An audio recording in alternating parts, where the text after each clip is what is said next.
Guys, Anthony 4x4 Diesel. We're about to put the contents of a fuel filter into this container here, just to do a bit of an analysis, right? Because we're curious, right?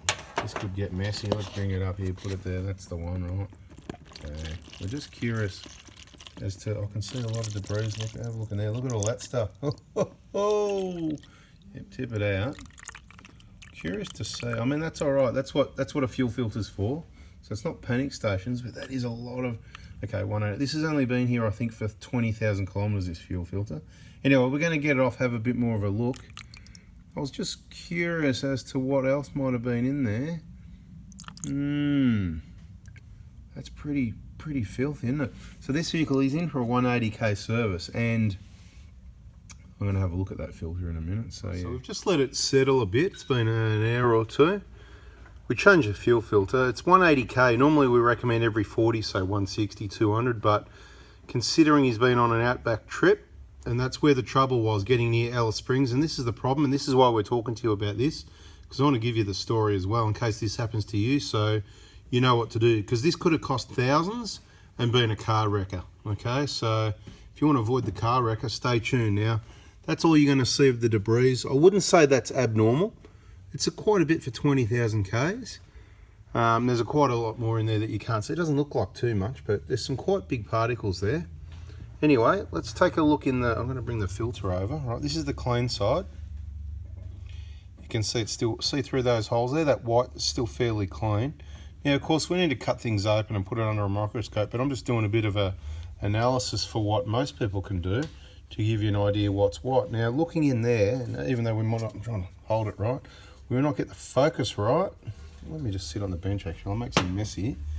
Yeah, it might be easier to hold it still and try and give you a bit of a look inside and see the element at this side, how it's black. Well, that's good, right? That's good. That sort of shows that it's doing its job, but it's pretty black for 20,000, but it doesn't tell us much. See, filters, they've got a certain efficiency, and as they become blocked, they're less efficient, and there's other fancy words, I forget what they are, but basically for how good they work, right? And you can put in the comments all the people that remember the words and all the fuel filter and the filter experts. But they don't necessarily stop everything. And basically what's happened is, look, between this filter and the fuel, I don't know if it was the cause of the problem, but this vehicle, it's I think it's a 2012, okay? I think we did the injectors at about the 160, 170 mark. Look, I can't remember exactly. I'd have to check the notes. I should have done that first, shouldn't I? Anyway, the injectors haven't been in there that long, a year or two, 10, 20, 30,000 Ks, something along those lines. It was done as prevention. It's always ran well after the job. It's run well for ages. But on this trip up near Alice Springs, it had a few issues where it seemed like it was running on 3 cylinders. You know, the first fear was cracked piston, that sort of thing, which obviously it's not a cracked piston because switching it off and whatever reset things. Anyway, trying to make a long story short for you, took it into a workshop. I don't know if it was a workshop or a dealer or whatever in Alice Springs. I'm not sure how much time they spent, but I'm pretty sure I'd have to go back to the messages. Maybe it's a good time to do that, but I think they said, you know, something wrong with the injectors. You need to replace your injectors, right? So let me check the notes. Okay, we've got some notes here. So I'll sort of read it to you. I'll leave out the sensitive information and privacy policy and all that stuff. So it says, hi Anthony, I'm in Alice Springs at the moment, being recommended to a company called Outback Mechanical to investigate my problem. There must have been a message before that then, hang on. No, maybe a phone call.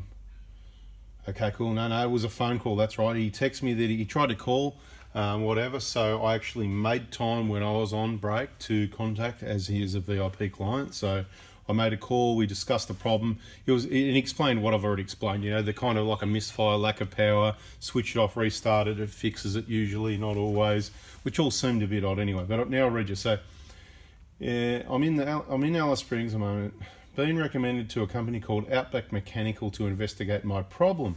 Okay, so anybody in or around Alice that lives there, the locals, can you let us know in the comments if Outback Mechanical is any good or not? You know, what do you know? You know, local information would be good to know. Is there better businesses in Alice you'd recommend? Please put it in the comments for people in the future. And is there places you'd steer clear of? And you can just say, look, I wouldn't recommend going to such and such, you know, being nice, whatever, nice as possible. Guys, just remember in the comments, no swearing, because, you know, pretty hard for us to leave the comments there. We just don't need that. Okay, how to investigate the problem.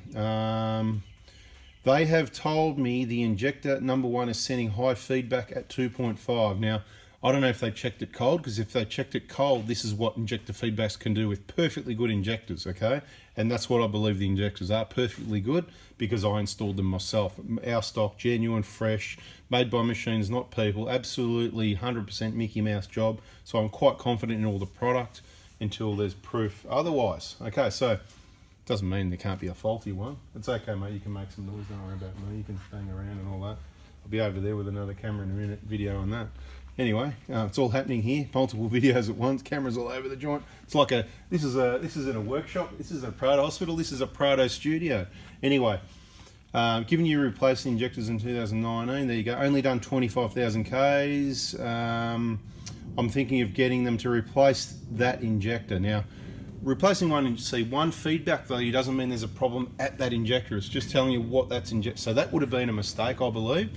And of course, if there's a problem really, then it could have been, that's why we're looking here first. Now, since then, he's completed the rest of the trip and made it home without any issues. The car's run well, it doesn't blow smoke, it doesn't make noise, it runs fine, just like the day after we did the injectors, like the day before we did the injector. So we've got what's called a intermittent problem, where we need to look at things like this before we go jump into conclusions of going in.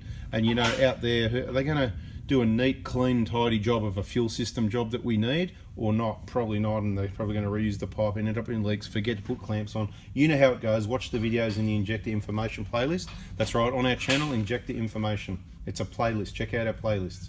Right, anyway, injectors were done in 19, so there you go, 19, 20, 21, 22. So about 2 or 3 years, let's say, you know, I was just guesstimating. Done about 25,000 Ks.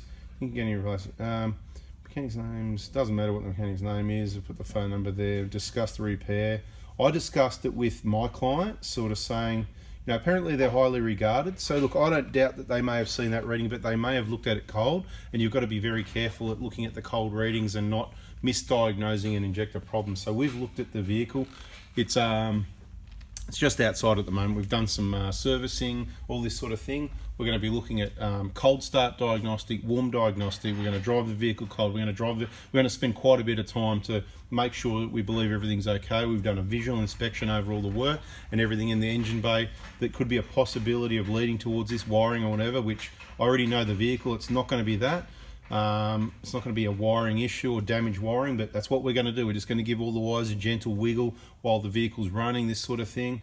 We're going to check everything we possibly can, but that leads me to believe possibly some bad fuel, something's got through, it's caused a bit of an issue that's fixed itself, and that's what can happen, because if a particle's in the way of an injector component moving correctly, it can do that, and it'll cause problems. It could jam something, but with the stop-start, getting something to stop doing that, you know what I mean, and then restart again and that sort of thing, it can clear it, you know what I mean. So these are really solid injectors, DLC coated, as I said, on all the main working parts, which is a lot harder material, and it's got a lot less friction, so they can handle a bit of crap, believe it or not. A lot of people tell you, oh no, as soon as you've had one drop of water, mate, whole new fuel system. I totally disagree. We know water goes through these injectors and they still operate pretty well afterwards. It's a bit of luck there, and how much water's in there, how long's it in there for, and what's it doing to the combustion at the time, mate. Go for it, take what you need. Oh, shh, be quiet. Anyway, it's all good, just joking around. So we had a bit of a discussion about it. Anyway, I checked in with him a few days later. Let me just check the dates here. Okay, next day, I said, hey mate, touch base, let us know. And I said, if anything needs to be done, whatever you do, please keep the old injectors, because if there's a problem with an injector, we actually do want to know about it. So then I can go, wow, look at this, we found a problem, and look, it's failed all these tests, and look, we'll strip it down, and look, and this is what we found, and we're going to show you. And then we can go, there's been 1 in a million, or whatever it is. Okay. Anyway, now, he says, thanks for checking. Cars run fine last few days, perfectly, and the Toyota dealer was booked out for weeks. So this is why you've got to have your vehicles reliable and not rely on, it's not like it used to be years and years, decades ago. You could just rock up roadside mechanic workshops, you know, something's broken, get it welded, you know, car's broken in, get a new radiator hose. They kept it all in stock, you know, the ones hanging up with all the dust on them and all that. Well, they're getting really dusty now because particularly these Toyota hoses, you're kind of never going to need to replace them, so don't go ahead and do that. Don't put aftermarket hoses, because it's just going to, they're the ones that are probably going to fail, let's say. But okay, booked out, couldn't help me with the, not much I can do except continue. So he continued his holidays, right, and I mentioned that I believe it could be some crap that's gone through the fuel system. He said, makes sense. Is it worth putting diesel cleaner, whatever?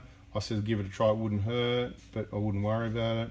He said, I won't bother you again. And then as far as I know, good morning, Shim, so far so good. This was quite a few days later, a couple of weeks later actually. He goes, wasn't able to get anyone to have a look, blah, blah, blah. Oh, it happened, but happened twice more, pulled over, turned off for about 10 minutes, and it came good again. Marini Loop, no problem. Had again between Kings Canyon and Ulara, then towing, outside temperature was dropped from, so when it was hotter was part of the problem as well. The outside temperature dropped from mid-20s to, sorry, from mid-30s to mid-20s, no more issues. Came down all the way down the Unadata track with no problem, and the rest of the way home, no problem. So look, there's the story for you. That's why we're trying to thoroughly check out, you know, what has gone on here. Haven't found anything yet. You know, we don't want to go and replace injectors. We can't be taking guesses in injectors. All the readings are currently good, but we're going to do some more checks. There may be another video. If you don't want to miss it, subscribe, turn the bell on. I hope you learned something out of this. Don't just go, oh, you know, when you got a problem, you just got to be really careful trusting anyone like usual, but especially if you're in these outback places that are busy, they're under the pump, they can't fit you in, and they've got a shortage of workers like everyone else, and you've got to take what you can get, and you know how it's going to end up. So just consider really carefully before you go and do that. Guys, thanks for watching. This isn't kind of abnormal. We see this from all the newest BP servos. No, I'm not picking on BP, but if you watch my videos, you'll see a few containers where I see the worst kind of fuel, and I go, oh wow, and I ask, and every time they go, oh, I go to a BP, I go, which one? And they go, oh, that nice new one up there. So normally the newest, cleaner servos are going to have the best fuel, but not always, and we don't know where this came from, but there's a possibility some of it's got through and caused a temporary issue, so we'll have to monitor this one, and we'll let you know if we find anything in later videos. Thanks for watching. Catch ya.